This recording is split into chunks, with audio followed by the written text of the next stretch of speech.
College Gym Vids fan, going live on YouTube, streaming live on YouTube. Very well. I think I need to put more things there.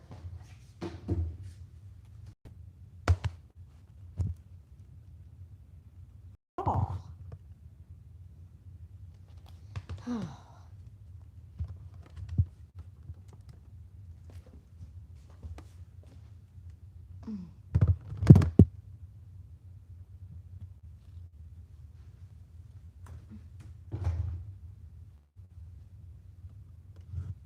Just whip it here and hold it.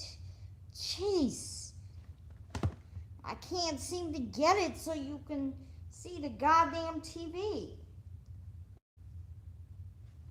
I mean, is there a way to raise the TV so you can see it better? I mean, I don't want to have to.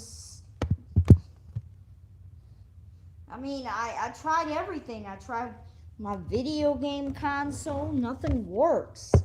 Just can't.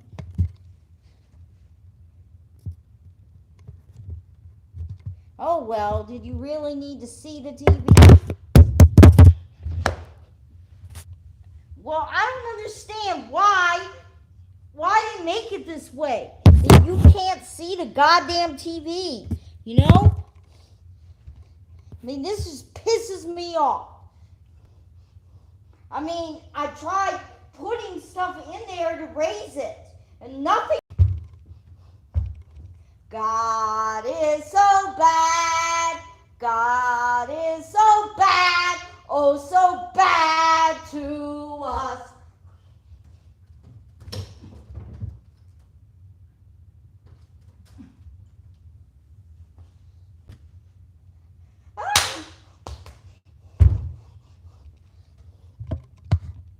I just don't get it. I tried adjusting the TV no matter what I do. I just can't get the goddamn thing to work. I bet you can't even see the TV. Fucking stupid ass retarded setup.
When you know what to do when disaster strikes, first responders break down real emergencies. It's the one show you can't afford to miss. Rescue 911. Next on True Crime Network.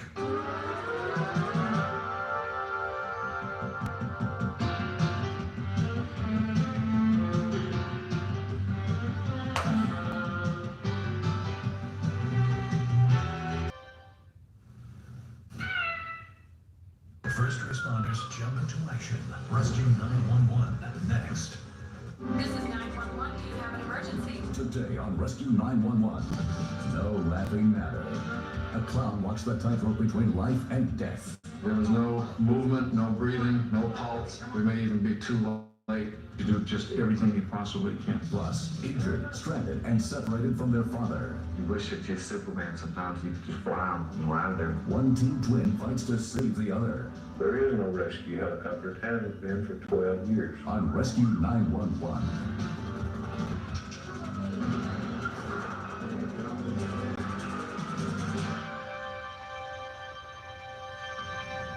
We begin on April 21st, 1993, at the Chorus Shrine Circus in Portland, Maine, as Oscar Cloutier and the rest of the clowns were performing before a packed audience.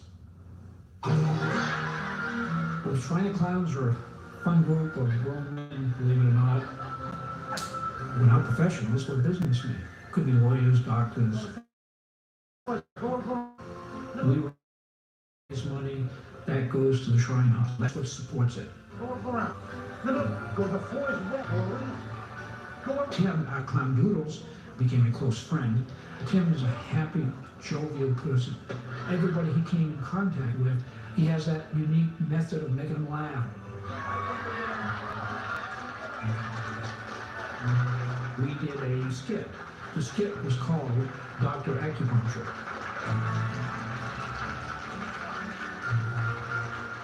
We had to run probably 100 yards off the set, and Tim, being a little bit on the heavy side, had a hard time with this.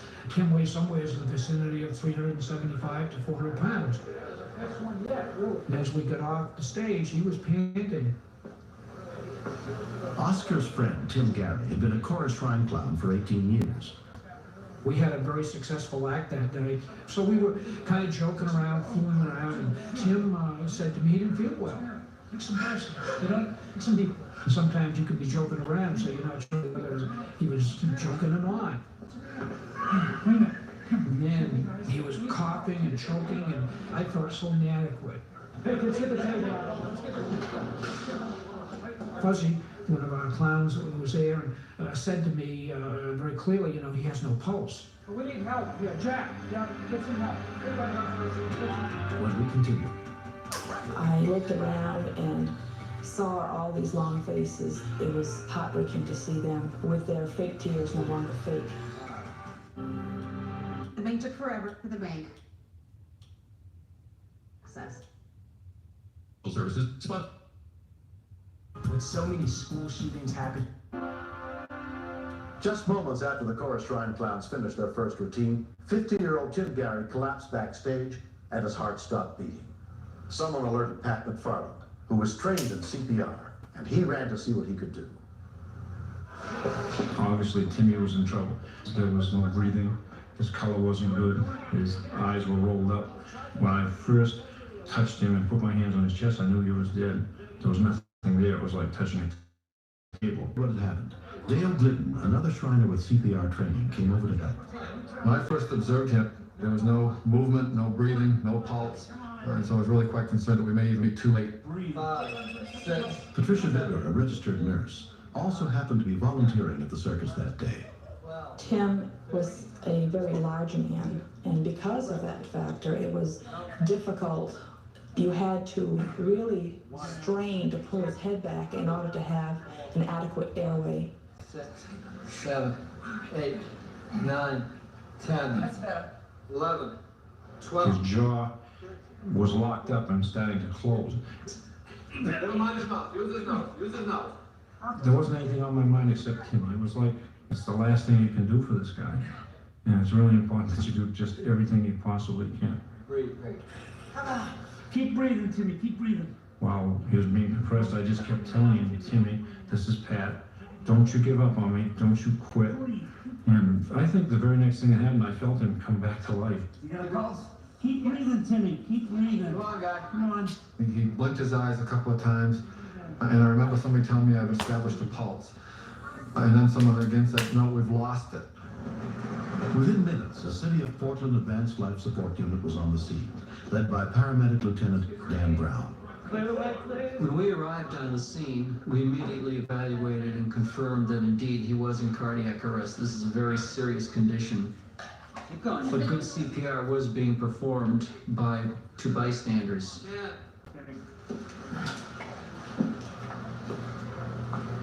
Showing ventricular fibrillation. Ready, I'm gonna counter shock. Everybody clear, please? Any pulse for that? No pulse. Okay, continue sitting. I was watching the monitor at this point. The monitor didn't seem to react. Nothing seemed to change, which told me then that there's nothing that we can do about this. And you want to chase it out of your mind, but you just can't. Tim is dead. With the CPR, please. Members of the Portland Fire Department arrived soon after. They took over CPR, the ventilation, but at that time we still didn't have a pulse. You feel pulse? No, I don't have it yet. I felt really washed out. I stood back and looked around and saw all these long faces, these sad faces. It was heartbreaking to see them with their fake tears, no longer fake, but true tears coming down their faces.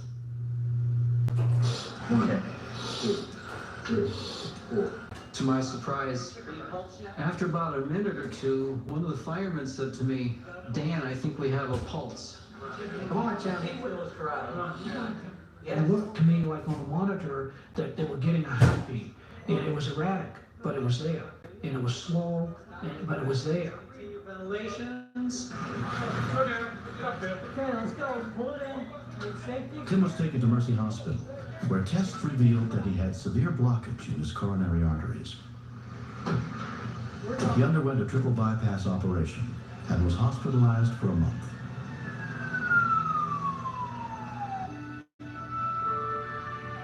When I learned what had happened to me and what people had done to save my life, I was just awestruck. It was, I just couldn't believe it. It's a new beginning. Somebody just saved my life. How do you say thank you to a person like that, or a group of people? You just can't, but just to look them in the eye and let them know that you really sincerely mean thank you. Bye, guys. 6 weeks later, children at a local hospital. I think it's a miracle that he's alive today. Tim is a wonderful man. I'm just a regular guy. I just happened to be there at the time. I think it's tremendously important that people know CPR. It's the only chance that something happens and you can't do anything. Can you ever forgive yourself for not knowing? So, Andy, how long have you been in here? 5 days. Apparently, God or the devil didn't want me to set me back to do something. I'm trying to find out what it is I'm supposed to do. Are you sure?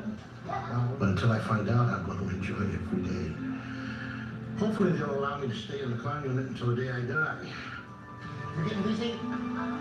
Oh, okay. Next, I started rolling backwards, and all I heard was a yell, and I looked up, and I saw him off the cliff. from the time you're 100%.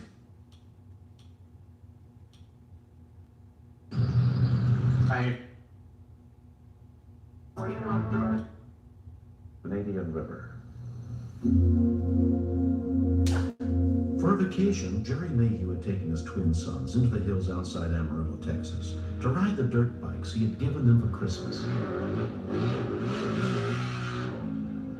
My sons and I didn't want to go up there and go riding in the river. There was all that kind of trails and there's good hills to climb. We were on our way to Chicken Creek, and it was real rough country. It was hard to ride. He was at the front, and the trail was too narrow for anybody to pass him up. 13-year-old Kevin Mayhew was leading the way. At the edge of a 30-foot cliff along the river, his bike ran out of gas, and he lost control of it. He started rolling backwards, and all I heard was a yell, and I looked up, and I saw him off the cliff. I was just stunned. When I looked down, I was just hoping he was still alive. And I didn't know whether he was even breathing because the motorcycle was on top of him. I thought he was dead, and I started thinking, this can't be, Then my dad got down there to him, and he ran as hard as he could. I was just scared to death.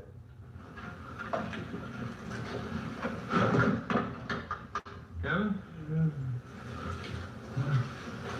So I turned him over, and at that time I noticed he was breathing. His arm was pulled around backwards, and his elbow was open, man. And I noticed on the side of his helmet, that side of it was cracked open. I just hoped that I didn't make any mistakes, you know. If I turned him over, I didn't know if his neck was broke, what kind of injury he had. Is he okay? Anything broken? Kevin needed to get to a hospital immediately, but they were miles from the nearest phone. He told me, you're gonna have to go for help. And I said, well, I don't know the way out of here. And I didn't know where to go. Jerry was forced to go for help himself and leave 13-year-old Kenny to take care of his badly injured twin. Hurry. I had no idea how long it was gonna take. I told him to stay there with Kevin and don't leave till I got back. Because I would be back.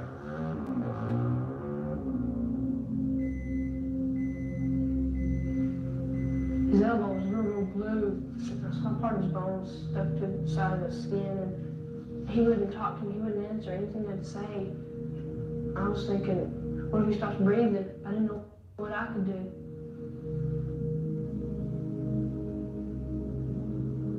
I didn't know what was going to happen. I was just afraid that he was going to be dead when he got back. I was scared every time he raised up. I was thinking, he's hurting himself. I was afraid he was going to roll over and fall in the river or something. So then I thought, well, I'm going to have to pack sand around him. It just kept going through my mind, when's he going to get back? It took Jerry more than 45 minutes to go the 7 miles to the highway. Then the call went out, summoning help from all over the county. Clark County Sheriff's Department, I'll Yeah. From 20 miles away, one of the first to answer the call for help was Tim Dockery, head of the local volunteer fire department. I knew that there was a time factor involved from the information that the dispatcher had given me, and did a lot of time had already been lost. The only way they was going to get him out was a helicopter. He's about 7 miles up the river. And they said, we have no helicopter. There is no rescue helicopter. It hasn't been for 12 years.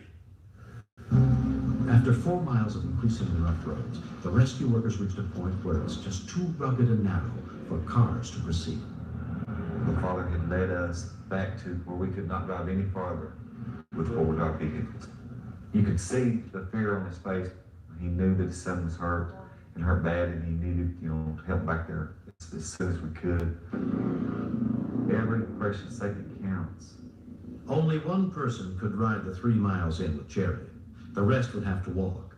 Because he was a trained EMT, Tim was chosen, but he could only bring in the medical supplies he could carry.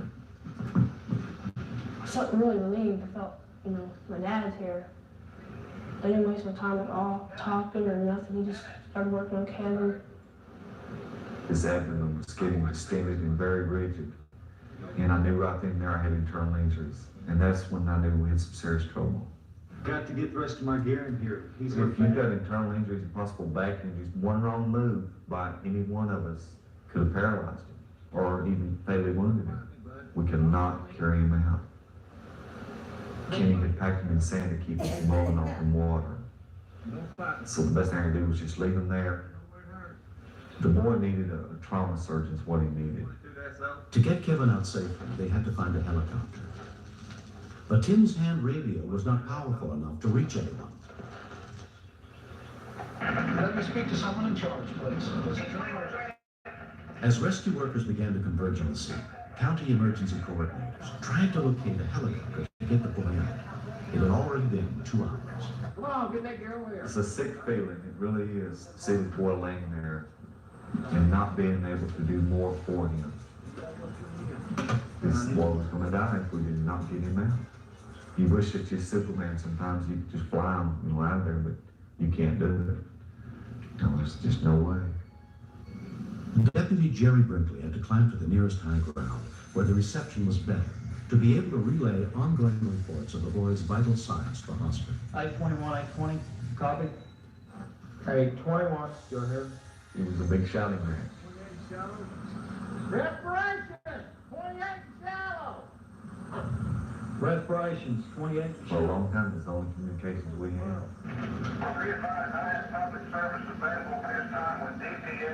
They located the helicopter, but it could not leave its own jurisdiction unless someone's life was in immediate danger. Okay, is the boy in a life or death situation? They haven't said they needed him anything today. Okay. Hello, no, I'm here. Need you to come up at this point to the Canadian River Bridge on the Dumas Highway is where it starts.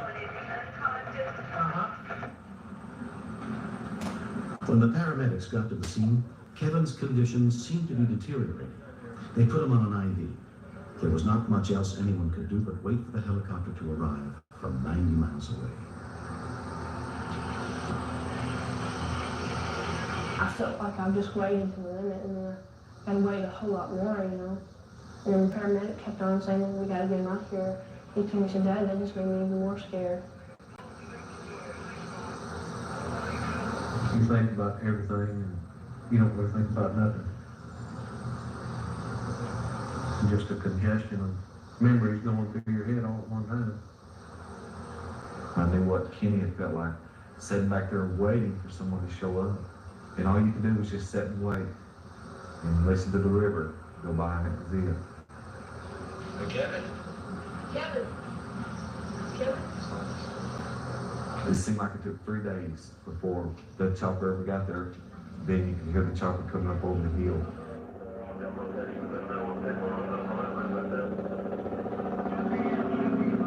It's a very good sign to see that chopper come over that hill.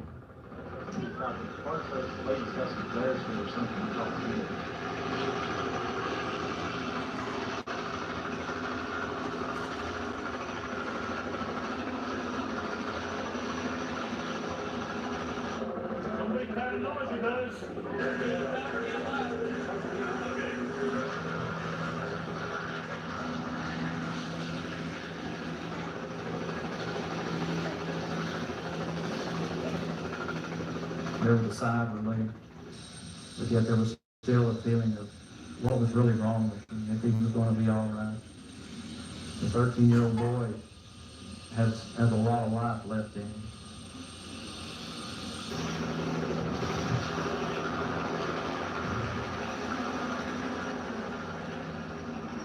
Four hours after the accident, Kevin was finally transported to the hospital.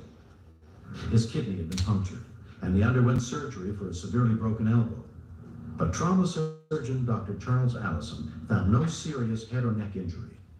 I feel that this patient's outcome was influenced very strongly by the protective equipment that he had in place at the time of the accident. He had a helmet on, shoulder and rib protection, and also some pads to the lower legs. If he hadn't had those on, I have no doubt but that there had been a good possibility of him being killed instantly with his fall. There has never been a better time to join AARP.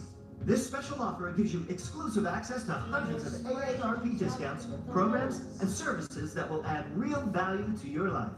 As a member, you can get discounts on glasses and eye exams, save on prescription drugs not covered by Medicare, but you can also save on travel, hotels, online movie tickets, restaurants, concert tickets, and so much more. I didn't know that. AARP helps members access exclusive benefits like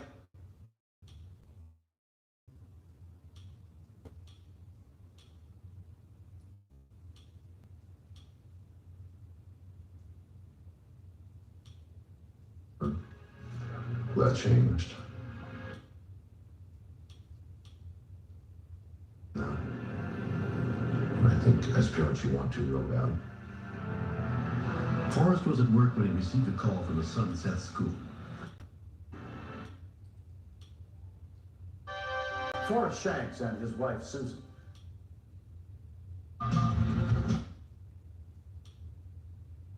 Suicide attempt.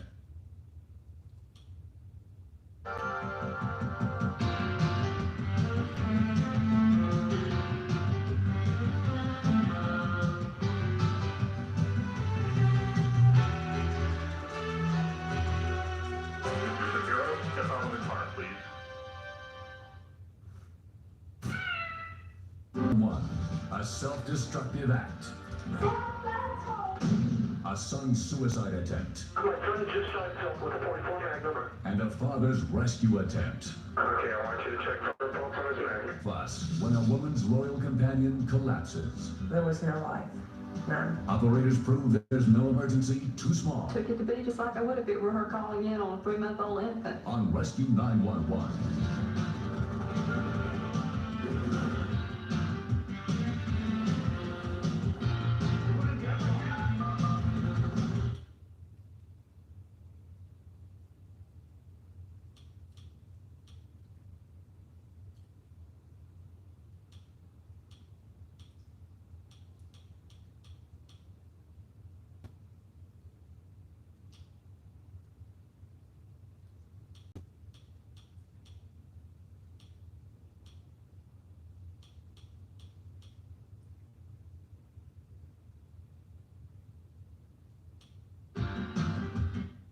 Important to you. Plus, you get the AARP mobile app. The gift will include this insulated trunk organizer. So don't miss this chance to save 25% and get 1 year for just $12. Call 1-800-670-3090.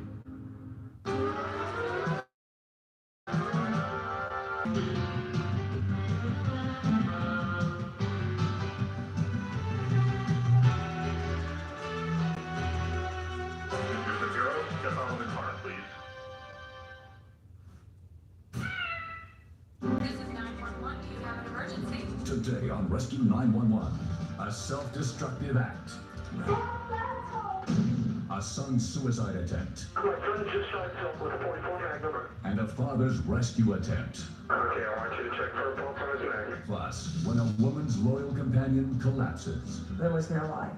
None. Operators prove there's no emergency too small. Took it to be just like I would if it were her calling in on a 3-month-old infant. On Rescue 911.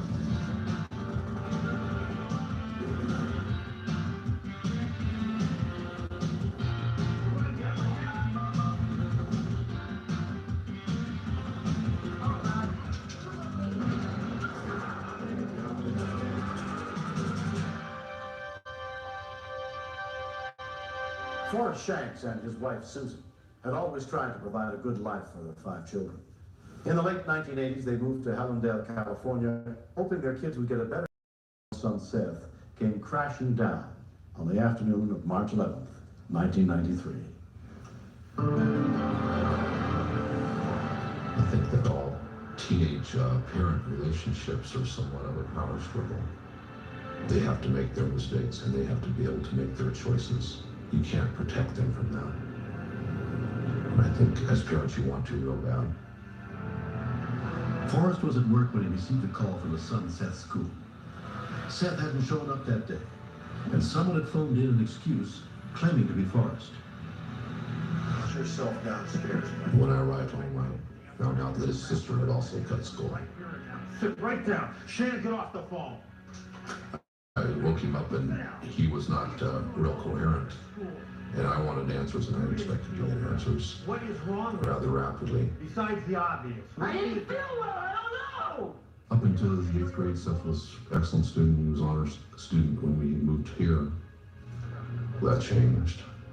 They cut quite a bit of school at the beginning of the school year, and Seth, we put him in an alternative school, which he had requested. I felt real betrayed at that point. Dial the phone right now. I think that Seth was angry at my dad because he called that girl his friend. I think it made Seth feel embarrassed and humiliated. What makes you think you can call the school and tell them you're mean, huh? They had screwed up.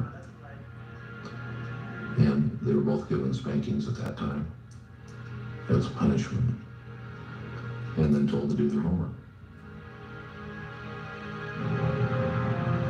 At that time, I decided we all needed to cool out and kind of get back to normal, at least as far as I was concerned, the end of the issue.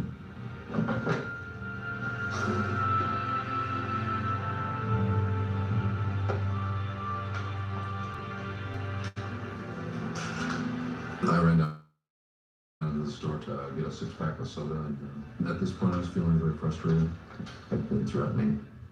I could tell by the way that Seth reacted that I'd hit the button.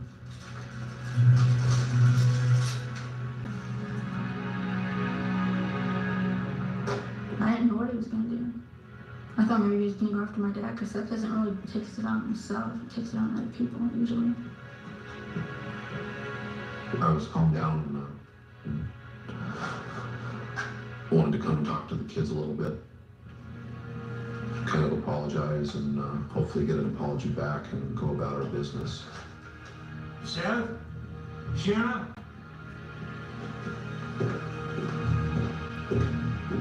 Shanna? When we continue, What went through my mind is suicide is so permanent. When I said it was a 17-year-old, it was like this kid. zeros at each.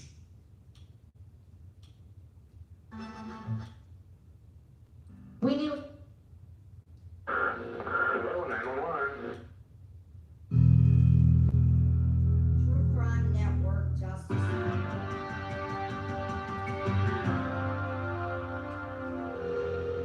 Yeah, 911 emergency. You okay? Hello, 911.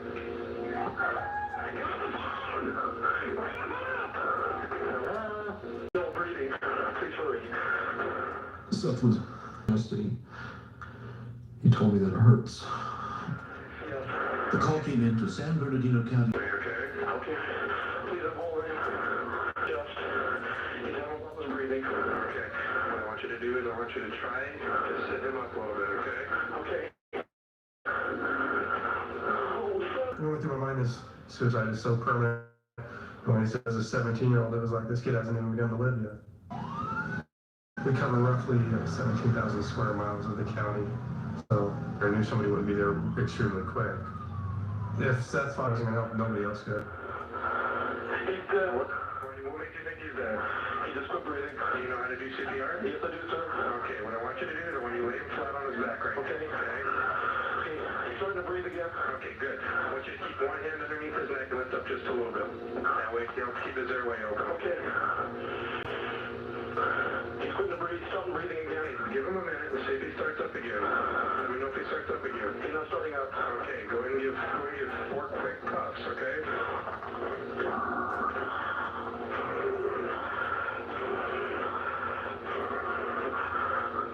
Okay, I want you to check for a pulse on his neck. You feel a pulse? Everything? Okay, that's good though. He has a pulse. No, I haven't. Okay. To be honest with you, I'm almost afraid to look. Okay, I understand. To be honest with you, it's probably just going to be a little hole in the front. Okay. In the back. It was a 44 Magnum. It's a 44. Did it come out the back? Oh my goodness. Did it come out the back? I need to turn him over to see that. Should I turn him over? Okay, go ahead and roll him on his side. Okay.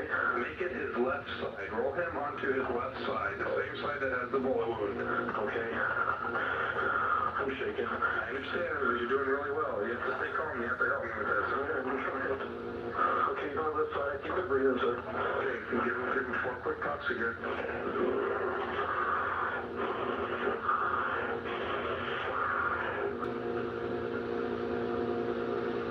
I really have a problem feeling. I know. If you don't know and you can't tell, I want you to follow his rib cage up with one hand. Okay? Okay, you should be almost directly in between his nipples, okay? Right. And I want you to use the heel of your hand and I want you to press down about 1 to 2 inches. You're going to feel some popping, but you're going to have to do this, okay? Okay, I'm doing it. Okay, go ahead. Okay, now I want you to do it my rate. Okay, you ready? Yeah, ready.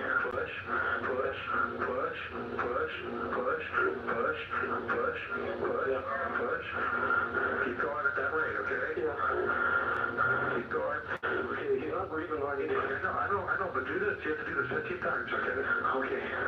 Bernardino County Fire Department arrived on the scene. Now go ahead and start pushing. Ready? Push, push, push. I felt bad for him. Forrest was very emotional. It sounded like he started crying.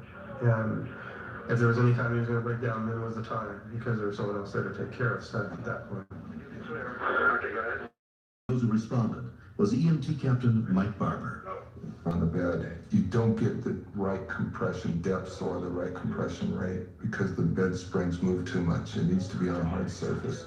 Okay, Mr. Shanks, you did really good, okay? Okay. If they need me, goodbye. Goodbye.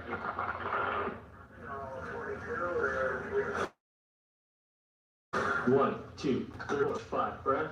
In our eyes, from everything that we've been taught, Seth was dead. I'm ready to take over. I'm ready to start bagging him. 4, 5. Sheriff's Deputy Maurice Spade wrote the report on the shooting. How many instruments you got? My initial reaction on any suicide attempt is always anger. It's the ultimate act of selfishness to me. And the emotional pain and torment that family members go through when something like that has occurred in their family, it's just indescribable. Where you have your brother, it's not your fault. And there was a white piece of paper under the empty holster. I don't remember the exact wordage on the note, but it was something to the effect that, Dad, you know everything. You don't let me do anything. I'm a man now, I'm not a boy anymore. Like I'll show you. 1, 2, 3. At Victor Valley Community Hospital, Seth was treated by emergency physicians. He literally took his last breath at the time he arrived in the hospital, and at that point we had to take over everything for him. You're gonna need at least 6 minutes. The left upper lobe was completely destroyed. It had destroyed the lung tissue, it had destroyed the pulmonary artery and the pulmonary veins, so that in the short period of time since he'd been shot, he'd lost all. He arrived in our hospital, he was as close to death as anyone can get and still survive.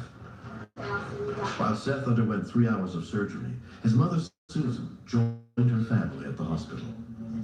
Exact sense of. I accept a lot of responsibility for it.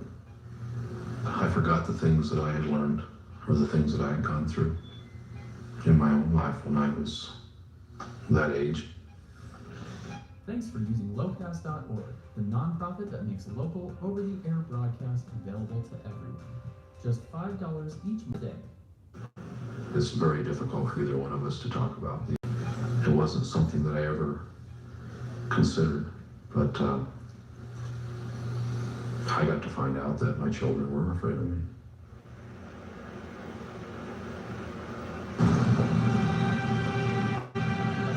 Though part of his damaged lung had to be removed, Seth has recovered from the shooting. He and his family have undergone counseling. I was just a little angry and I wasn't thinking straight. I'm the kind of person that I hold everything in and then it just blow up. And after it builds up a certain amount. There's so many people affected by what happened. I don't see how you can solve anything by doing that. If you really want to solve something, try to talk it out. Find somebody that will listen to you. Recently, the Shanks family got a chance to meet dispatcher Bob Duncan. Forrest called up and said that he didn't know my last name, he was just told my name was Bob. And that he wanted to thank me and told me how Seth was doing. Everyone says they don't get paid enough. My job, you know, it's the same thing. However, one thank you, which I got from Forrest, meant the world to me. Because if you didn't take what I was telling you and to put it into action, nothing would have worked. It's very easy to say, when you do that, I'm going to spank you, and then that's the end of the issue. It takes a lot more work than that. It takes a lot more thought. And I thought about what would happen if I died. Seth has moved to Wyoming, where he works and lives near his older brother. Sometimes the paths that we pick for our children are not necessarily what's best for them. We have to listen to them. We have to maybe negotiate. And there's no big bolt come out of the sky. We don't all change all at once, but I think he's going to do well. He's going to do well in his life. Suicide prevention hotlines are available in most communities. Don't hesitate to call if you need help. Next. His eyes were rolled back. There was no movement in his chest. There was no life.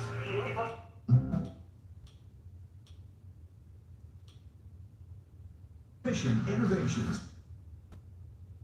Needed most.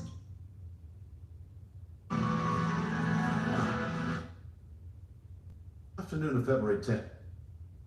Crime Network.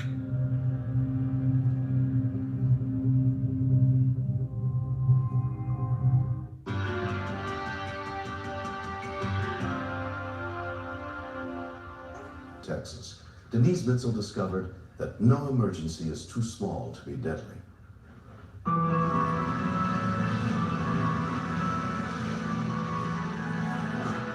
I came home from work early and wasn't feeling well. How are you doing? Jesus was a blessing. I had just gone through a divorce and there was quite a few changes for the girls, so I was excited about getting the dog. I like to play with him a lot, and he sleeps with me and my sister in our bed. They take a lot of responsibility with him, and I think it's because they do love him. Good boy. Watch out.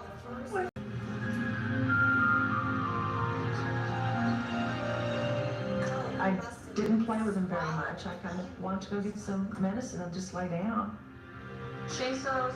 He always stays by my side until I sit and pet him and calm him down. And after I realized he wasn't there and I called his name and he still didn't come, I knew something was wrong. Jesus? Jesus? His eyes were rolled back. There was no movement in his chest. There was no life. None. I could not let that dog die.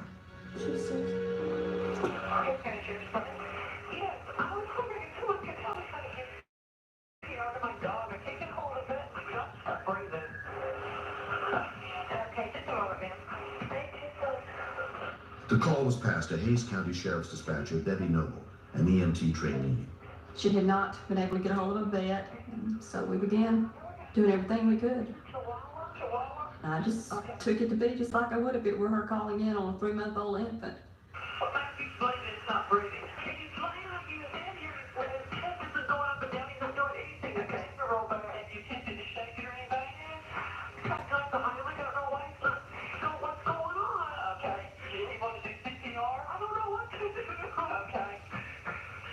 Leanne Bounds was the supervisor on duty. We wanted to give her something to do so she would feel like she had done everything that she could, no matter what happened.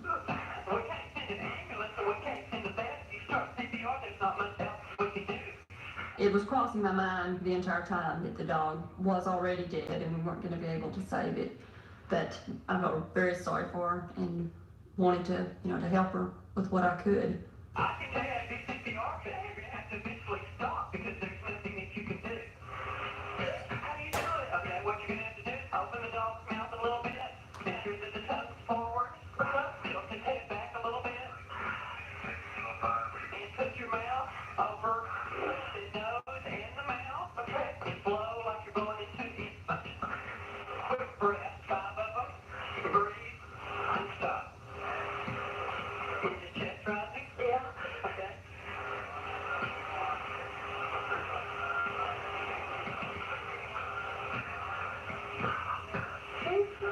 He wasn't starting to breathe.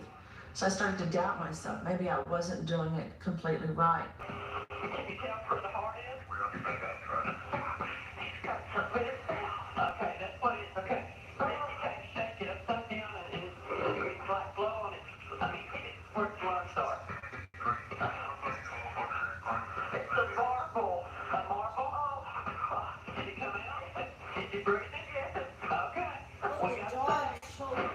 It was really exciting to know that we had it saved. It didn't matter at all that it was a dog. It was alive. Well, congratulations. That doesn't happen very often.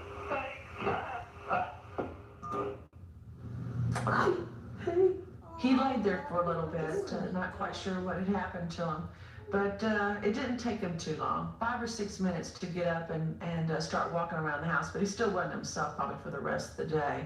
I didn't let him out of my sight though. I kept following around the house. 2-year-old Chisos suffered no ill effects from this choking incident, and Denise's daughter Ashley couldn't be happier. I think she was a good mom to save my dog's life, because she loves my dog too, and I love my dog too, and so does my sister. And this is up our room. There we go. Wait a minute, I'm not throw it. You need to secure their little world and make it just as safe as it. And this is the little guy. Everybody in that dispatch office was on the ball, was concerned, and I appreciate that they took the time out for a chihuahua. Thank you, thank you.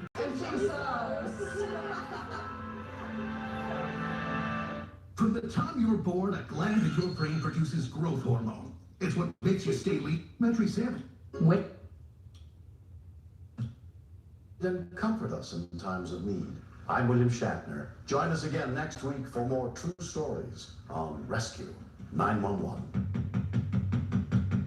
Non-profit. First responders jump into action. Rescue 911 next. This is 911. Do you have an emergency? Today on Rescue 911. Driven off the road. A reckless hit and run. We got a human being underneath this car. Leaves a girl hopelessly trapped. First thing that went to my mind, you gotta get that bullet away from her face. Plus, an emergency call. We were flagged on through, which is not standard procedures. That's really a prison break. Chest is hurting you? Listen up. We going to the ambulance. We're gonna act like nothing's wrong. On Rescue 911.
Crime happens every day. We're here to tell you about it. If you're a serious true crime addict, The Daily Crime has you covered. The Daily Crime, an all-new podcast from Vault Studios.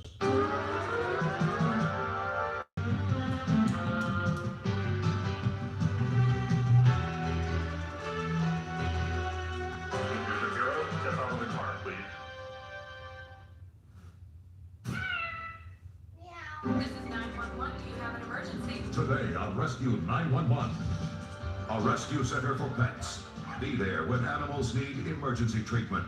I just thought that she was going to die. It could be your pet that needs rescuing.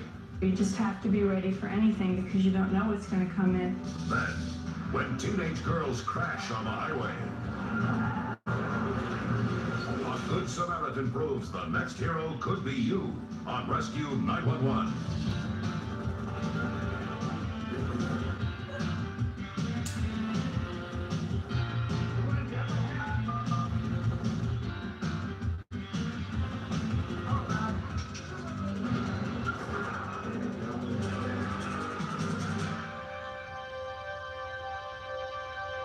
What sets some hospitals apart from the rest is the deep understanding the staff has of the fears and anxiety that patients and their loved ones experience.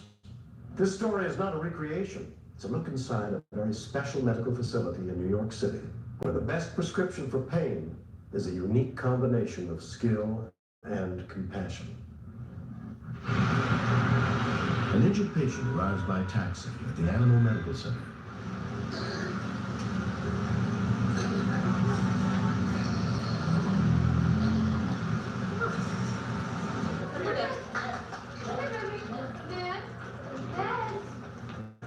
People's pets, they're not just possessions, they're really members of the family.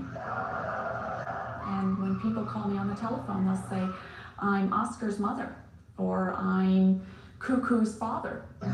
Hey, so what exactly happened to your pet? We're giving him a bath and his, one of his back ribs snapped. Well, how much has it been bleeding since? A lot. It's been bleeding a lot. Okay, a doctor will be in to have a look at your pig in just a few minutes. You just have to be ready for anything because you don't know what's going to come in. And who is this? Dr. Lori Heath examines Ned the pot-bellied pig. And did he hit it on the edge of the tub? No, I think he put his weight on it weird when he got in. Why don't we get him up on the table? Anytime you try to handle a pig, they'll squeal and they'll squeal loudly.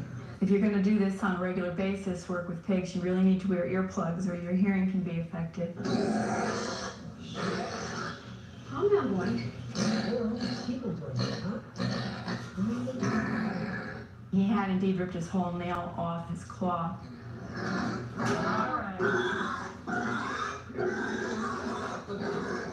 I thought that we should have a surgeon look at it to determine whether or not he had the bone exposed underneath.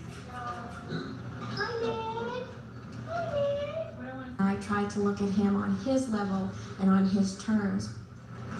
Boy. One person was at one end working on his foot while I was at the other end feeding him. He could have cared less about what we were doing as long as he had his party mix. Well, there was every indication that a new nail would grow back on its own as long as we could keep the open area clean. And you don't want the infection to get in the bone because then it's going to lose the toe anyways and it can become systemic infection and it'll never heal. So we're in a grace period, it's contaminated but probably not infected yet. Flush it real good and start them on a systemic antibiotic. The pigs.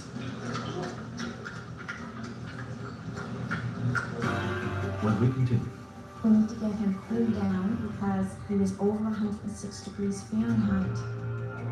The next thing that went was his heart. I'm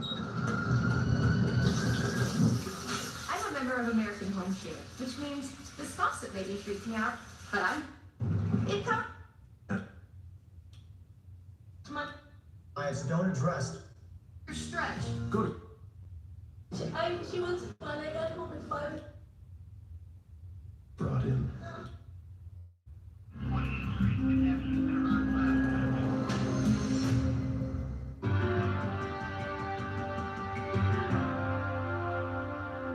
When Chloe, a 9-month-old Bichon Frise who ingested some poison, is brought in, Director of Counseling Susan Cohen goes to speak with her owner. I was told that there was a very distraught woman with a sick dog and that she needed help. Okay, what's going on? I don't know the nature. She was fun. I got home at 5:30. I had left her all day. On the wood floor, I had used a cleaning substance. She probably licked it up. I just thought that she was going to die. Deep breathe, okay? That's a tip. That's good. That's good. That's a tip. The doctor's here. She's going to. So what's your dog's name? Chloe. Chloe. Chloe. He's sweet. It's, of course, human nature to be upset when somebody you love appears to be getting sick and maybe dying, whereas maybe consumed poison. I mean, all of us would be upset. Nice, that's what I found. When tests on Chloe are completed, Anne is updated on her condition. What we're going to do is start her on some fluids into her vein to support her overnight. In case. They told me that her liver had been attacked by a toxic substance and that Chloe would have to stay in the hospital, but they reassured me that she probably was going to be okay. An injured owl found in a quarry is brought in by a wildlife preservation team. We went out to get him, and by the next day we were noticing that he wasn't looking at things, he was tracking with his ears. So we brought him to a veterinarian, and they established that he had cataracts. Ophthalmologist Susan Kirchner examines the owl to determine the extent of eye damage. It's all right, little guy. Birds are very, very prone to damage to the retina part of the eye. The only way that I could see his retinas was to do an ultrasound of his eyes. See, that space is not supposed to be there, and I'm concerned that that may be, at least in this eye, a detached retina. So let's do the other eye. It's okay, sweetie. The left eye had one small part of the retina that looked as if it was still intact. So I thought that with a little luck, we might be able to restore at least partial vision to one eye. I'm very happy that they had found Bartimaeus because his chances for living in that quarry would have been nothing. Within 2 hours of being brought in, Ned the pig is ready to go home. We flushed it with an antiseptic solution and put a bandage around it. He should come back tomorrow for a 24-hour recheck and let us evaluate it at that time. It's pretty much stopped bleeding, and I don't think you'll have a problem with it. Okay. Well, I'm sure you guys will probably order lots of party mix now. Some days are very sad and you're an emotional roller coaster constantly. So when something nice happens or something funny and comic, it's always nice, especially when it turns out so well.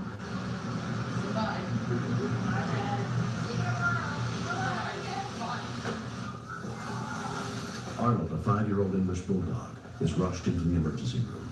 He was having so much difficulty breathing, and he was starting to turn a little blue. Dr. Laurie Gordon is in charge of his care. He collapsed just as we got him back to the prep room. Somebody getting the mask? Is he breathing at all? Let's get him intubated. Can we line, wondering, laryngoscope? Right, you got it in? Yeah, it's in. Let's get some nice cool fluids. Let's get a bag of... We need to get him cooled down because he was over 106 degrees Fahrenheit. Can you get a bowl of cold water? Can I have another bag of fluids, please? Despite our getting oxygen into him as soon as possible, the next thing that went was his heart. We tried cardiac resuscitation to try to start the heart again. Is he getting... Okay, get another line. Any pulses? Is everything getting through? Let's wait on the openings. Come on. We could not get a normal rhythm back. You got a pulse? No. I think he's got anything. He's got nothing. He's fixed and dilated. After working on Arnold for 20 minutes, doctors pronounced him dead. He's dead? He's dead, He's yeah. dead? He's died, yeah. It's not just the animal, it's the person who owns them too. There's a lot of emotion involved.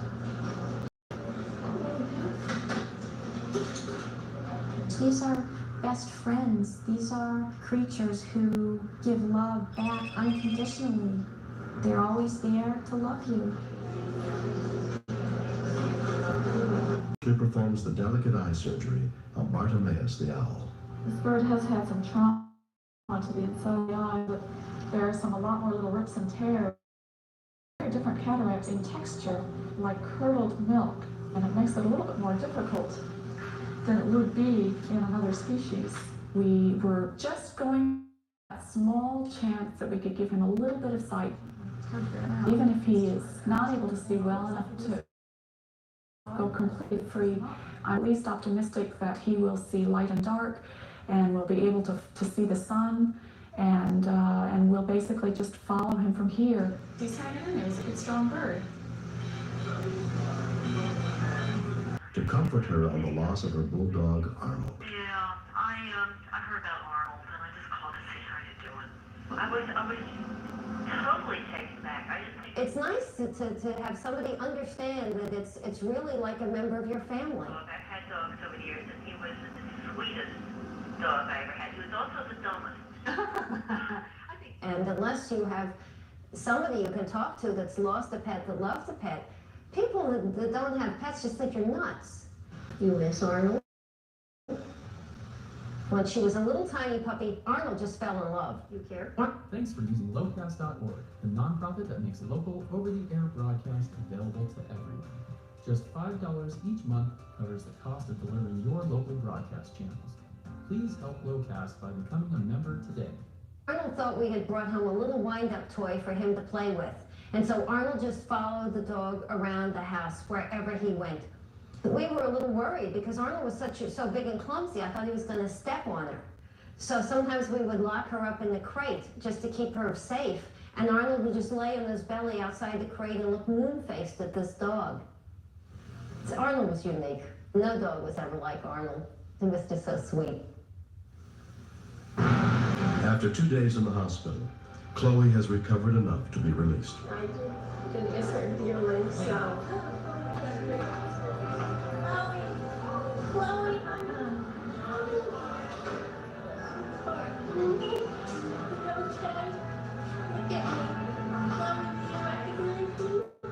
I'm growing very, very attached to her. She's like a child She relies on me for everything, so you feel very needed. Kiss. Unfortunate to have an animal hospital in New York City. I know if the animal hospital weren't here, I don't know if Chloe would have survived.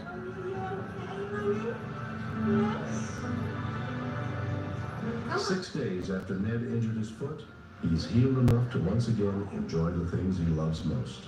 Occasionally we'll take it out for a walk and come graze and whatever. Found some grass, sure. He's very affectionate and he likes people a lot. Just neat having him around.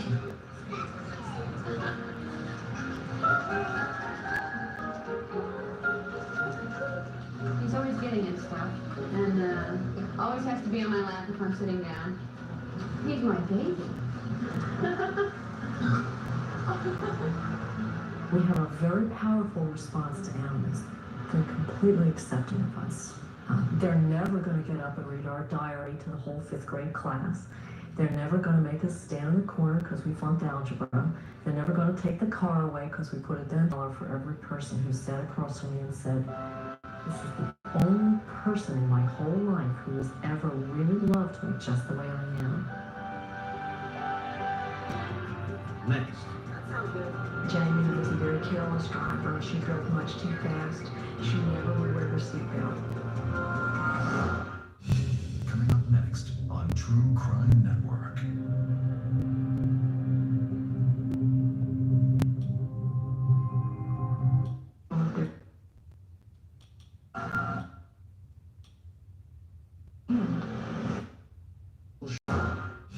Coming up next on True Crime Network.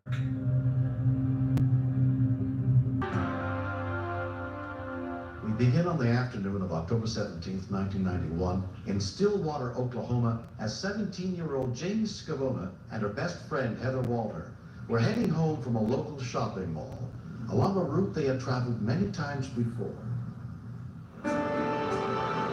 Kids do not realize that when they get behind the wheel of a car, that they take not only their life, but other lives in the palm of their hand. That sounds good.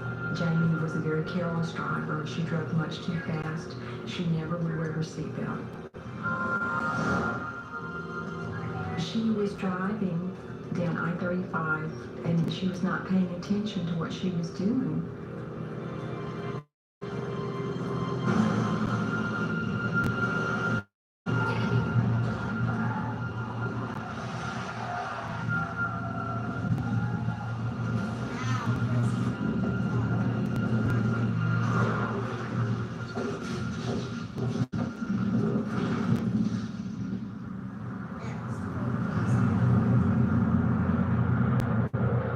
I remember rolling, I don't know how long. I remember coming to a rest and thinking I didn't want to move. I just wanted to lay there because I was in so much pain. Then I started looking around and Jamie wasn't there. And then I saw her hand come out from under the truck. That scared me to death because it was all bloody. Mark Gardner was on his way to catch a plane when he saw the truck crash. I run across the freeway and I seen a teenage girl crawling out of the passenger side. Lay down. Out of the corner of my eye, I seen the other girl and the truck was laying on top of her. She was bad. I mean, if I didn't do something, she was gonna die because she could not breathe. I pictured my daughter under that truck and it scared me. I was just gonna try to lift the truck a little where she could breathe. But when I started up with it, I just kept on going. I don't know if it was just fright, adrenaline, or what, but I did it. She was having a real hard time breathing. It sounded like she was drowning in her own blood. By this time, other people had also stopped to try and lend a hand. I had to help her, but I didn't know what to do. And I kept asking, does anyone know anything about first aid? Everyone kept telling me no. Anybody know first aid? One of the passing motorists used his mobile phone to call for help. From more than 15 miles away, rescue units with the Guthrie Fire Department were dispatched, including EMT Chuck Burchett. that's kind of a bad zone, I mean, it's a long ways off, your response time is lengthened by going there. It's usually just not very good news when you go up there. I was reassuring her to just hold on and relax. And then she quit breathing on me. There was one man in the crowd, and he said, well, that said, look like she's gone. And I looked up at him and said, by God, she ain't, because I'm not going to let her go. I didn't know anything about first aid, but I watched Rescue 911, and I held her nose and breathed into her mouth, like I'd seen on TV. She responded by giving me a big old,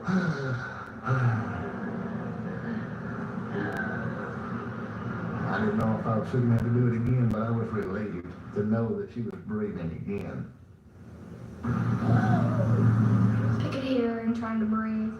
I was concerned because I knew she had asthma really bad. So I told the people that she needed her inhaler.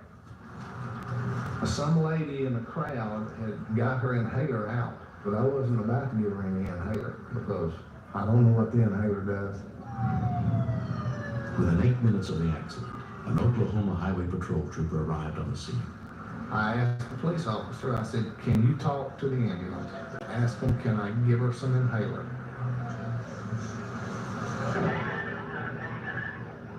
A trooper radioed to the medic unit en route and spoke with EMT Michael Connor. I told him that it would be fine to use her inhaler, but I want him to monitor her use.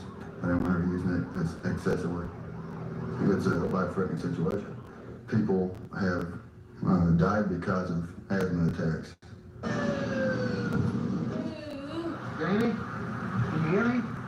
Went to the police officer and told him, I've got to catch a plane in 35 minutes. I've got to go.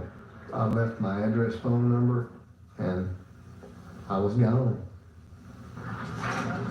She was in severe respiratory distress. Her lips were a little blue. She was having a real hard time getting any air movement at all. She was having a big time asthma attack. 17-year-old Jamie Scavona was taken to Stillwater Medical Center, where she was examined by emergency physician Douglas Quincy. The chest X-ray showed that she had a collapsed lung and was not breathing air because of her asthma. Those two things were responsible for her breathing problems. And she had multiple other problems, left collarbone fractures and the left knee laceration and injury, and blood in her urine, confirming severe trauma to the abdomen. Jamie was hospitalized for 2.5 weeks. Today, despite her asthma, she's in good health. If she had stopped breathing for several seconds, it was reasonable to assume that she was in the process of dying, and his rescue breathing probably did play a role in saving her. If he had showed up, I wouldn't be here today. To me, he is a hero. I feel that I gave her back something that was fixing to be taken away from her. And I always wear black. He and Jamie have developed a bond that nothing will ever change. I'm really, really glad that he was on I-35 that day. I feel like I've been given a second chance, and I learned to sleep. Work on the dummies. Yeah. I learned a big lesson. Don't be afraid to stop and help. You can make a difference.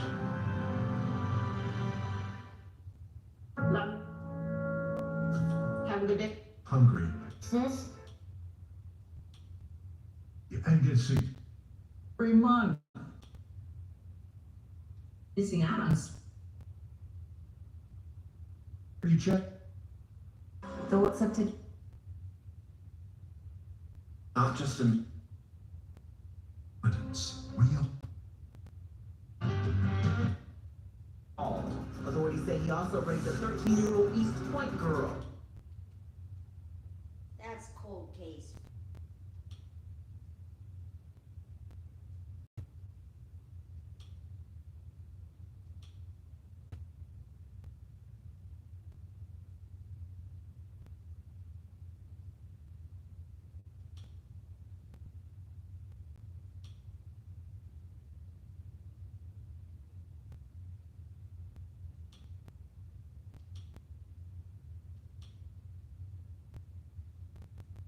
This guy has left his mark. We're on.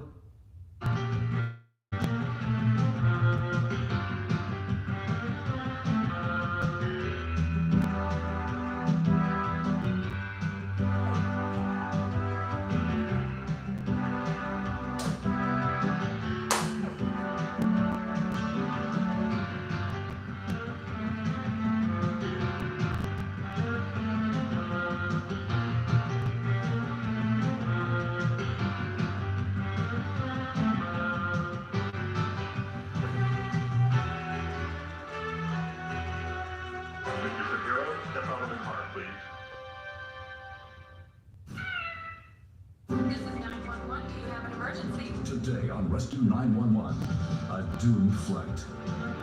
When a plane crashes on a snowy mountain, if there are no injuries, there is still only a 50% chance of survival. rescuers feel their search is hopeless. People who crashed in the mountains were never found. Until skiers hear a distant cry. We heard somebody yelling for help. Plus, a teenager is thrown from a car speeding out of control. He didn't act fast. He could die right there in front of us. On Rescue 911.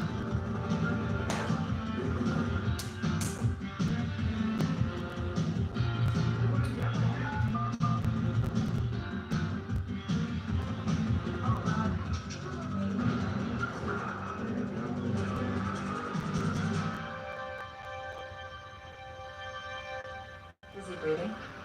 Even the best training is not always enough when the unexpected strikes. We begin early on the afternoon of January 19th, 1991, a day that Boston Air Traffic Controller Guy Mercier will never forget.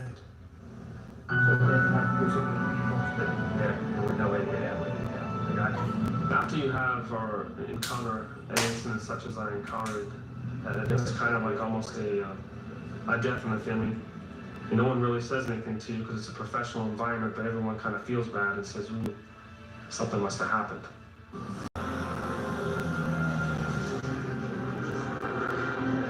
He was climbing to his assigned altitude and got about 20 miles southwest of the airport.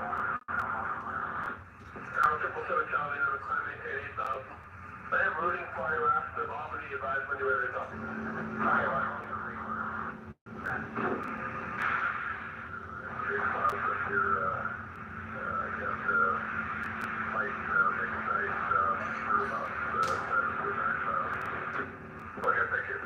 And he was getting a little bit of icing.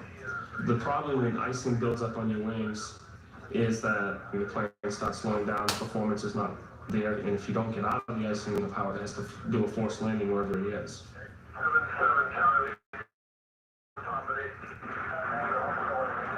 I realized the top of the ceiling was around 8,500. So if he got at 10,000 feet, he'd be in the clear. I issued a clearance to climb to 10,000 feet, and I noticed that the pilot wasn't climbing. In fact, he started descending.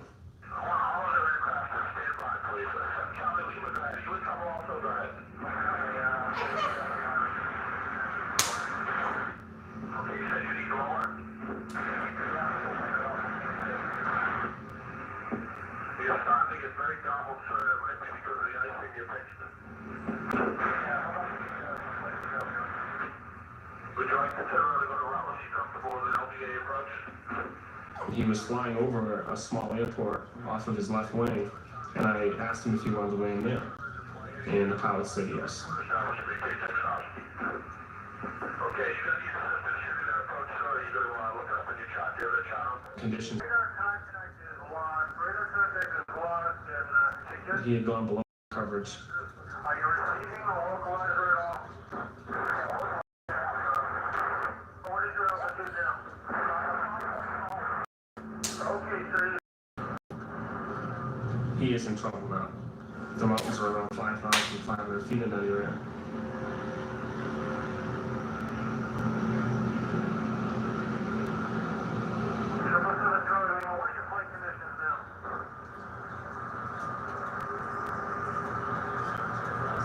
Phone calls to Rutland Airport after we lost communications. They said no aircraft landed there.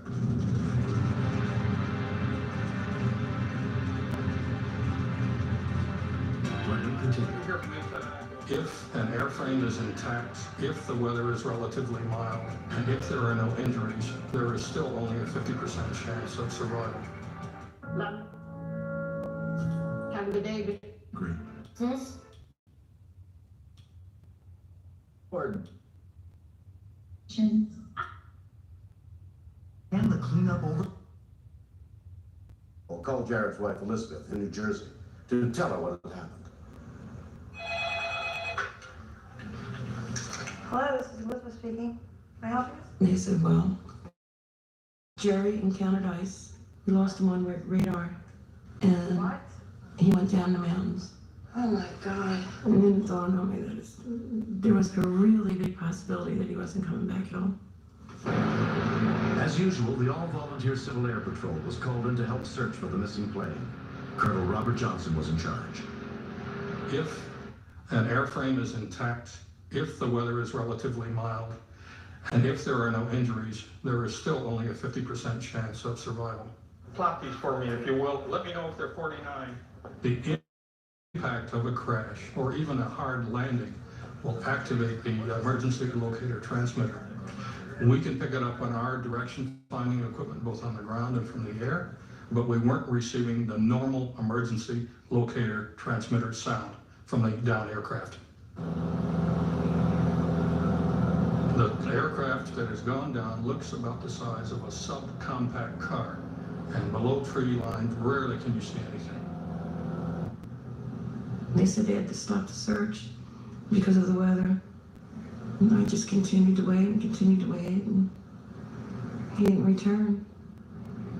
And then I started thinking about all the things that he used to say when he used to do rescues, which echoed through my mind the whole time was people who crashed in the mountains were never found. They were just found when the snow thawed out.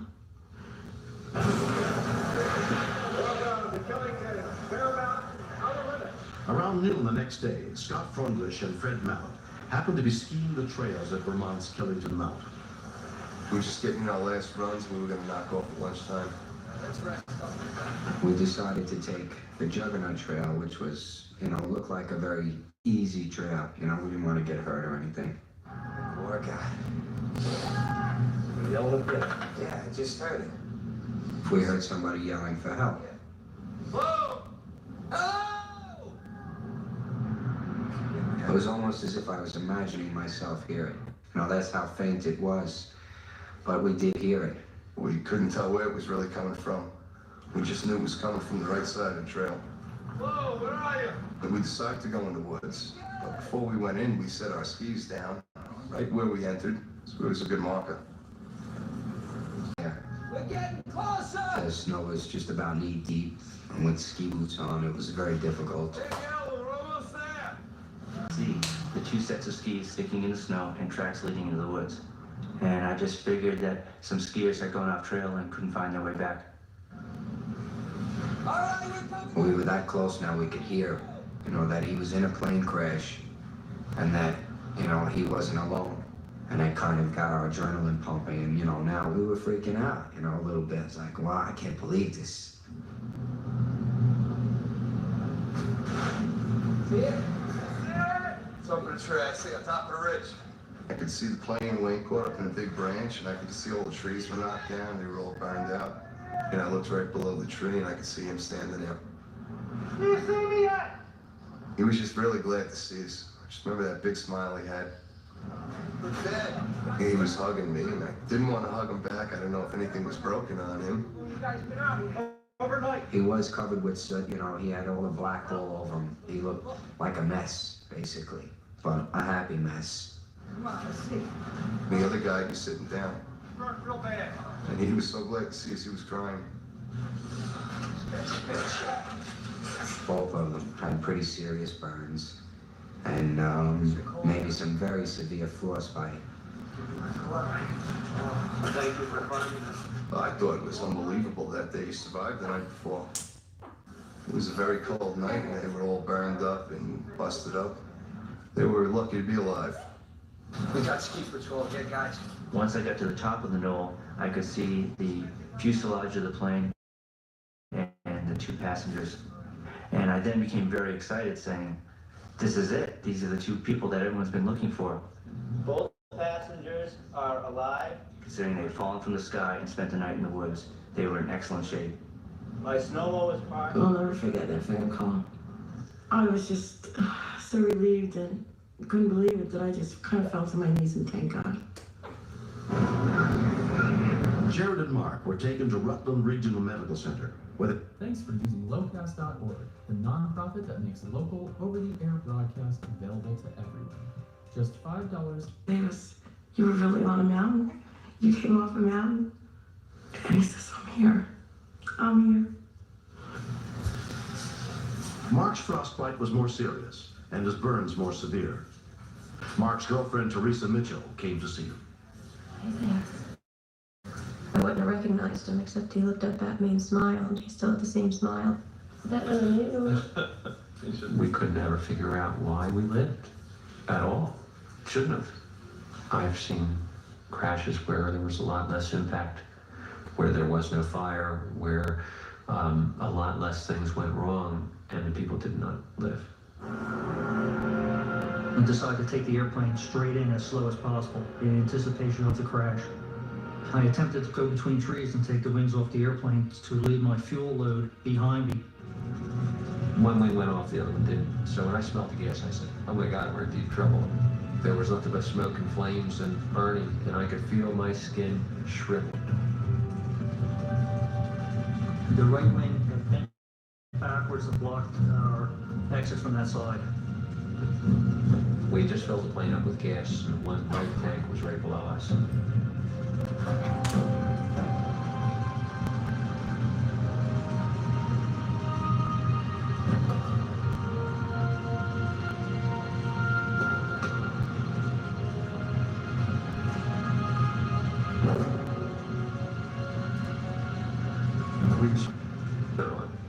So Jerry gave me the hooded sweatshirt. When I put it on, he looked at me and he says, oh God, don't die, don't die. Although Mark is scarred from his burns and both he and Jared suffered some nerve damage from frostbite, they have otherwise fully recovered. To say it's a religious experience doesn't do it justice. It was miraculous, but all the good luck and all the things that happened in our favor wouldn't have meant anything if it hadn't been for the guys that trudged in there and found us.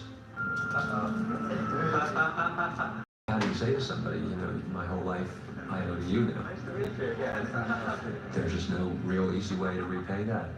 Pretty good. Guys look great.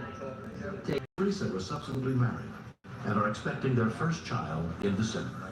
The days that used to rush by don't rush by anymore. I always get the opportunity to look at the sky, the trees and grass, and to look at people differently. So it's given me a lot more joy back to my life. I'm not what you call a fast driver. I wasn't used to the speed I was traveling. Just a burst of recklessness.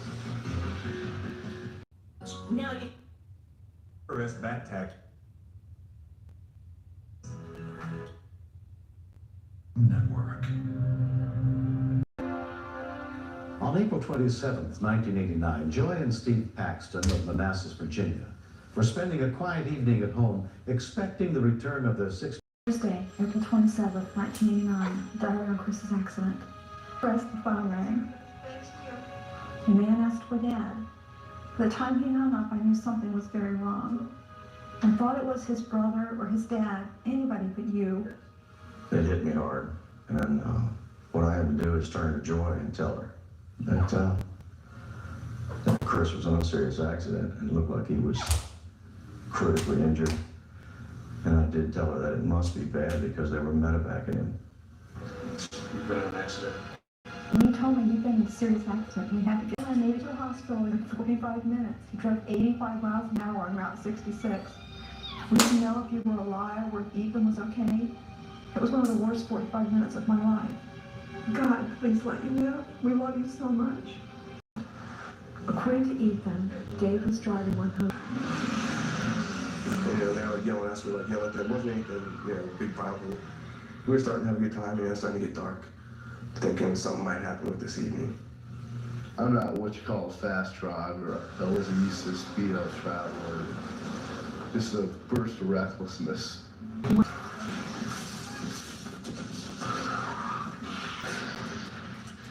I've seen it flipped about 20 times. I decided I've seen that Chris wasn't in the car. And so Steve wasn't in the car. Dave's car door was open already. So we just got up through there. His seat was broken, so I was able to push the seat up and just get out. Got up and found Steve right away. He was laying about 20 feet away from the car. He was out cold. If I had him, he's bleeding, but he's breathing all right. Looked around and couldn't find Chris at first. Finally, we found him up in the ditch, like towards where the crash had started, and he looked pretty messed up. His breathing patterns were really bad. And it was just a very unsteady flow of air out of his. I was already here on the scene. This boy was semi-conscious and he was bleeding. I tried to get him to lay still and checked his pulse, and he was breathing. And I ran over to Chris in amongst some weeds and brush. So it was gurgling sounds as he was breathing. And I felt the back of his neck. You know, you feel the back of your neck and it's nice and smooth and hard. His was very mushy. So I didn't want to move him because I didn't want to take a chance of worsening any back or neck injuries he had. Within 6 minutes, paramedics from the local volunteer fire department were also on the scene. When the first ambulance did arrive at the scene, they immediately stated on the radio that they had a very bad trauma call, we're going to need a helicopter. In charge of the medical rescue effort that night was volunteer paramedic and nurse Kathy Irely. When I got to the scene, I was directed to go to one patient, and I looked down, and there was about a 16-year-old boy, and his head was sort of construed funny.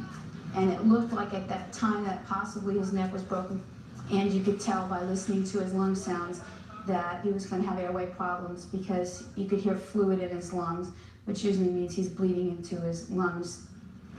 We put some oxygen on him as best we could without moving him, and then we put the collar on, put him on the backboard. We knew he was critical. If we didn't act fast, he could die right there in front of us. He didn't have any response to pain or to verbal stimulus, but he was doing, which means he was like pulling his arms up, which always is a sign of brain damage. In this condition, there's a good possibility the patient won't ever be a viable person in society again. Are you going to start a line on him? Most all the cases that haven't worn their seatbelts always have head injuries. At this point, I was told the helicopter had landed, and as we brought him out, the flight nurse and the paramedic met us.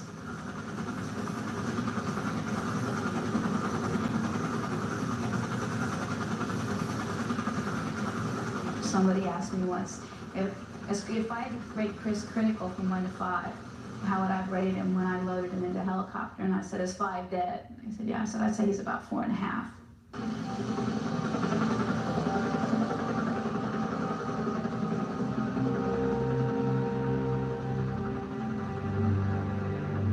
Hi folks, Joe Namath here, and if you're on Medicare, this is important. You're now entitled to eliminate co-pays and get dental care, dentures, eyeglasses, prescription coverage, in-home aid, unlimited transportation, and home-delivered meals, all at no additional cost. Plus, your zip code may have coverage with the Give Back benefit that adds money back to your Social Security check every month. I called to get dental, transportation, meals, and the Give Back benefit. With this virus situation, I called to get everything I'm entitled to.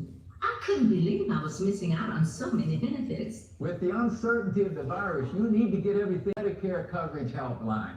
You can too. Call now. It's free. Call 1-800-311-2500 now. Don't let heat shut you down. Do more with the cooling technology that's all.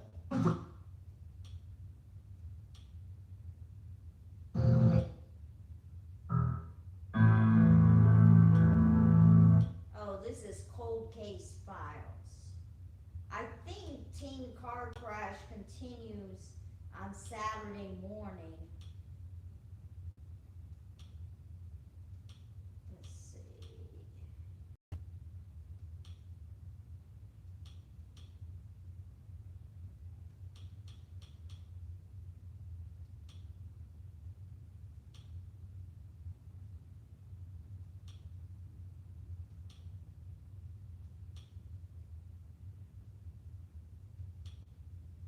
Let's see. It says teen car crash part 2, heat stroke car, and at 8:30 a.m. on Friday, they didn't, put in the description what it was. I carry out the sentence. I miss my mom. And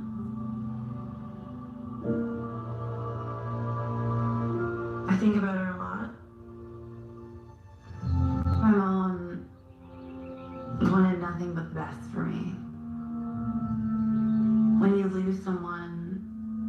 you love. It's not something that you'll ever really get over.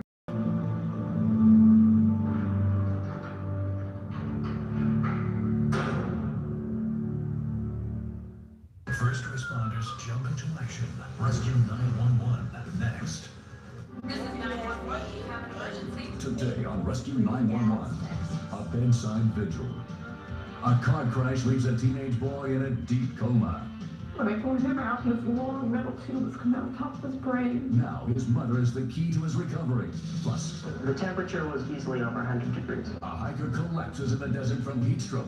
Basically, in one block.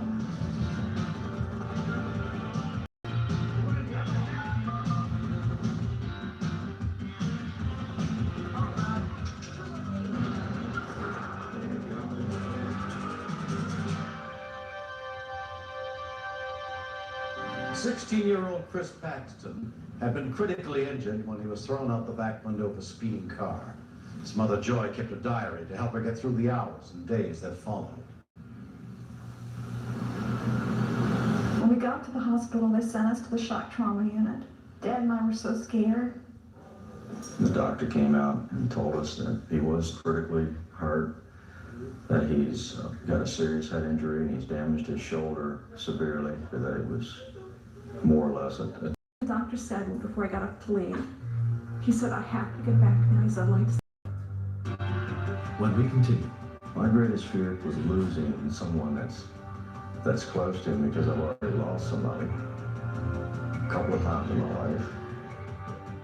Attention, consumers who've used heartburn medications such as Zantac or ranitidine. The over-the-counter heartburn medication Zantac and its generic store brands have been linked to cancer. According to the FDA, Zantac and ranitidine contain NDMA, a known liver, kidney, pancreas, ovaries, esophagus, and other cancers. NDMA is one of the strongest cancer-causing agents, both in single doses and in smaller doses over time. If you or a loved one have taken a heartburn medication such as Zantac or ranitidine and have had cancer, you may be entitled to substantial compensation without going to court. Call the Negligent ranitidine and were diagnosed with cancer in the past 10 years. 500-4599. That's 1-800-500-4599. 1-800-500-4599. Heat never stops trying to shut you down. Now you can do more in the heat with a cool, stylish, no other. On duty that night at Washington. 678.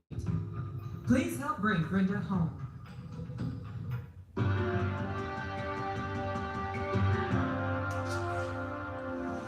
Trauma surgeon on duty that night at Washington Hospital Center. We wanted everything full force, full blown. What the rescue squad has done with the rescue, we want to carry forward in the hospital. After quick examination evaluations, before even doing any chest x-ray, we knew that his lungs are not getting air because they have collapsed. Chest tubes in, expanded the lungs, and put him on the respirator. We also immediately took him to the CT scan of the head, which showed bleeding in the brain, bleeding on the surface of the brain, and swelling of the brain. This is a serious injury. And for that reason, the neurosurgeons immediately interpreted what is the pressure inside the brain. Depending on that, we give different types of treatment to lower the... For the first time then, and that was the hardest part. When they pulled him out, he was laying on the stretcher.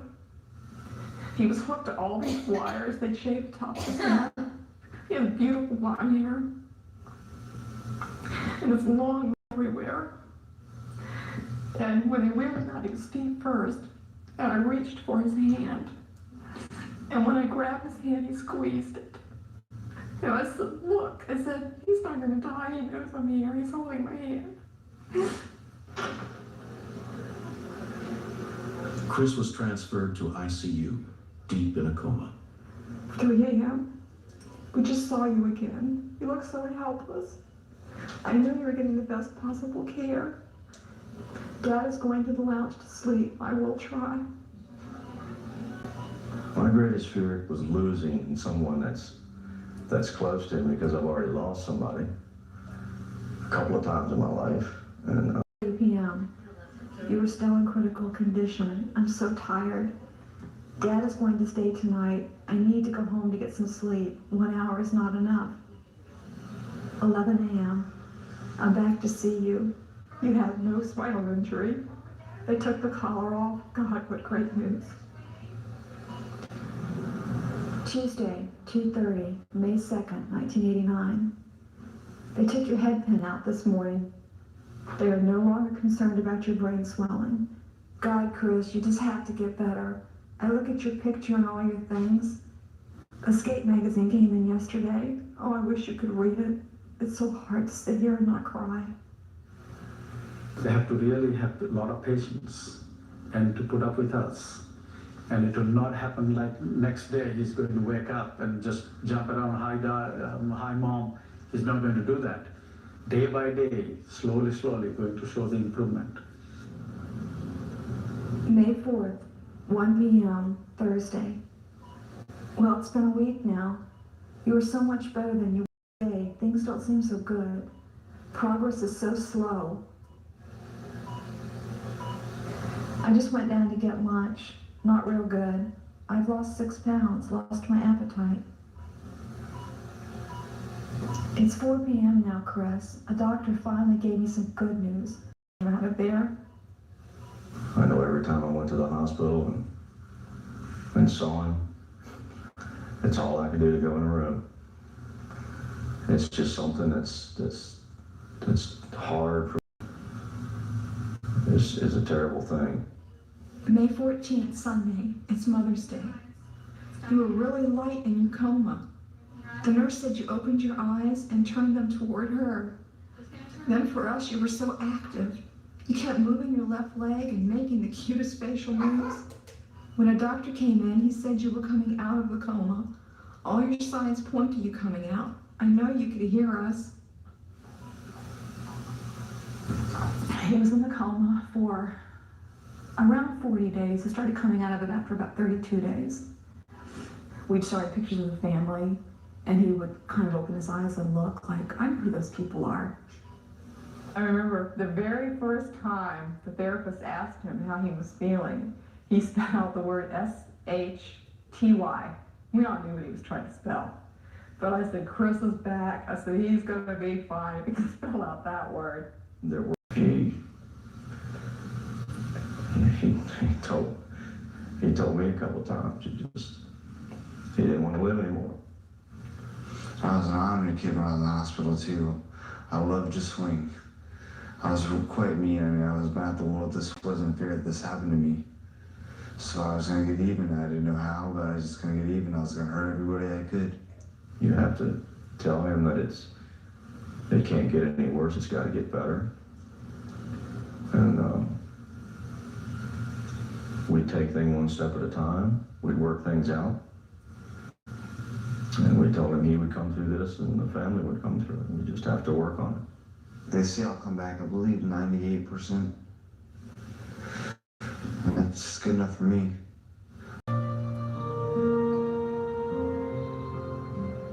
Chris, it's been a year now. It's April 1990. We are finally back to the present. You went back to school. I actually cried when I heard you were going back to school. It's been such a long year. You must be a very special person. Most head-injured people take up to 5 years to do what you've done in less than 1. You have the guts and strength to try harder when all else seems useless.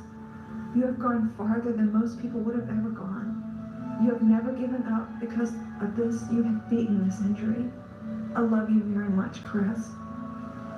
This is the final chapter in this diary. I feel you're ready to go to the next step. You won't need me as much anymore. I will step aside and watch you make mistakes, but I know that after what you have been through, you will come out of this one hell of a man. I'm very proud of you. Love, your mom.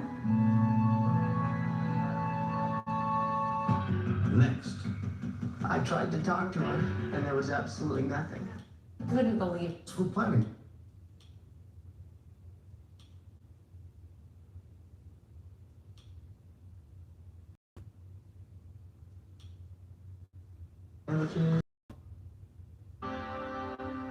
On the morning of July 7th, 1990, David Jones and his girlfriend, 19-year-old Sandy Taylor, headed out to Red Rock Canyon National Park on one of his favorite trails.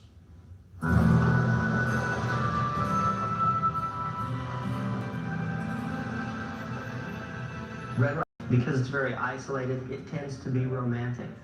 So it was a good opportunity for us to get to know each other better. We got our sandwiches, potato chips. Let me check the water. Sugar this. Sandy's dad had given her a hat to make sure that she would keep the sun off of her head. But she really didn't like how it looked.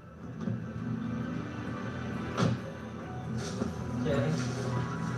Let's make that here. The going was pretty easy at first, but progressively it gets more and more difficult. It was hot. The temperature was easily over 100 degrees. Good. Put your foot right here. There you go. Go. You got it. Sandy is a less experienced hiker than I am, but she was like a trooper and just kept going. This is actually really good. I mean, at this point, I am so hungry that anything tastes good. After we ate our... Yeah, okay. The sun was directly over our heads, so it was getting a little bit hotter. You okay? I'm really tired. Now we're really hot. Got it? I felt the water that we had was almost gone by this time. Air conditioning as soon as we get there.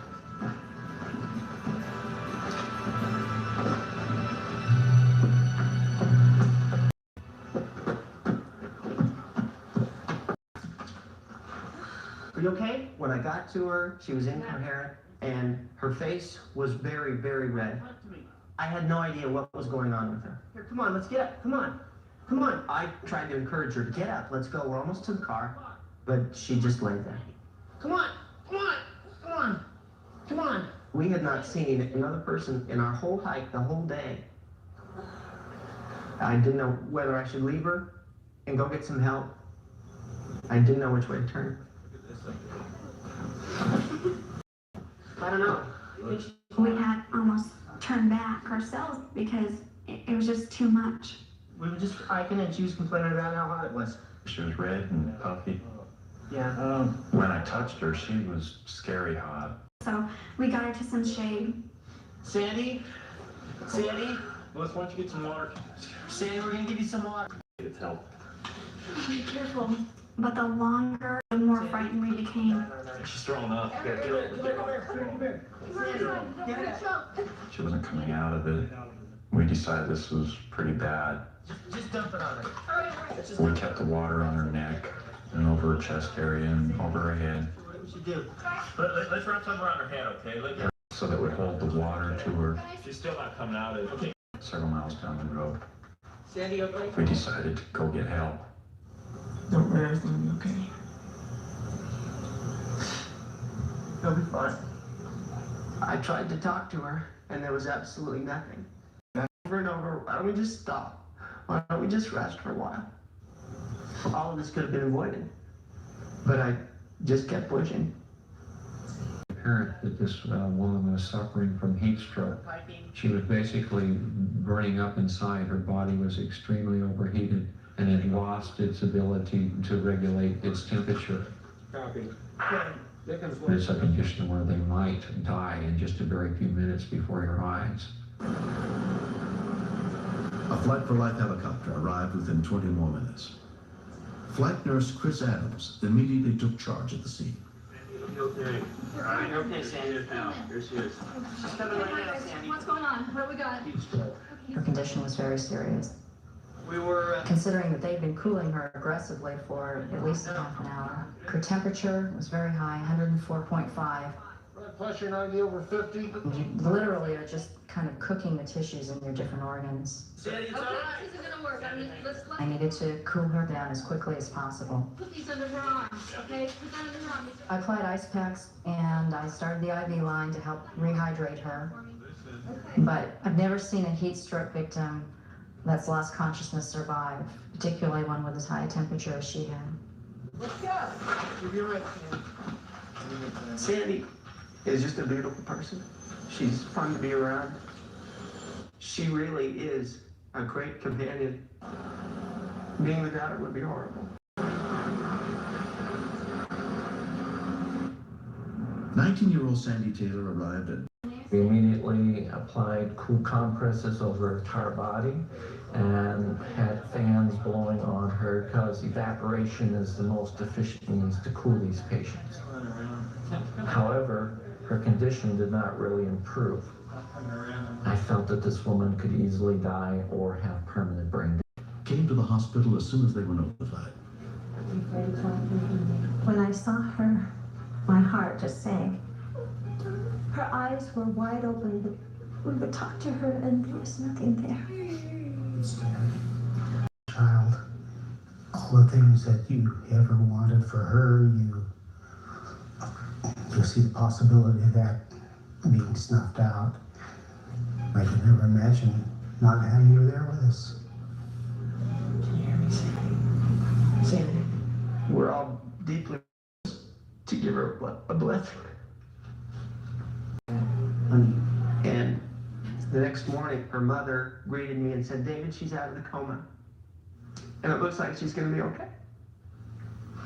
We just got married. See it? Miraculously, Sandy beat the odds and made a complete... When you're in a situation when someone's life is in great danger, there is a strong bond that is created. The friendship that we've had, and Hey, I just remember it was really hot. It felt like my head was frying, but I didn't know, gee, well, this is the sign of heat stroke, so I better really be careful. What's that? I should have said the fact that I was feeling kind of sick. I never blamed David for what happened. Sarah. The doctors told us Sandy is one of the very few and very lucky people that recover 100% fully from this type of heat stroke. If you're going to go out and be exposed to these kind of temperatures, have plenty of water. And you have to take protection from the sun. Wear a hat. And most important of all, listen to your father.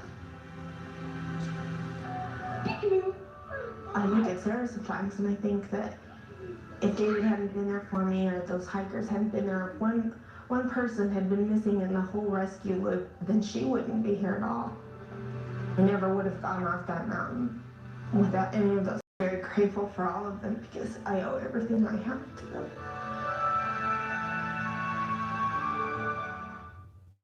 From the time you were born, a glad your brain or to full.